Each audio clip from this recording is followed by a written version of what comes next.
Baada ya voice note ya Hajiz Manara kuvuja akimsema vibaya Alikiba kwamba juu kuimba ni mbarapua.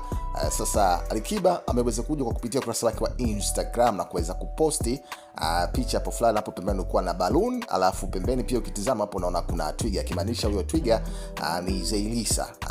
Alafu hiyo balloon bwana ni maumbile ya Hajiz Manara. Ikumbuka kwamba Zaiylissa alishasemaga ama alishafunguka na kuwekaga wazi kwamba maumbile ya Hajiz Manara hayamridhishi, kwamba ni madogo, design fulani hivi. Sasa kiukweli Alikiba naye ameamua kujibu kwa style hii, kwa kumdhalilisha sasa Hajiz Manara baada ya tukio la Hajiz Manara la kumsema vibaya Alikiba kwa kupitia voice note ambayo Mange Kimambi aliweza kuirelease. Sasa Alikiba bwana naye bwana ni mtoto wa Kiswahili pia, kwa hiyo amekuwa na majibu mazito ya namna hii, na kuamua kulipiza kisasi ama kujibu mapigo ya Hajiz Manara. Mambo ndio kama hivyo unavyoona kinachoendelea sasa. Kwa hiyo kuna issue kubwa ya Alikiba pamoja na Hajiz Manara, ugomvi mzito ambao unaendelea kati yao.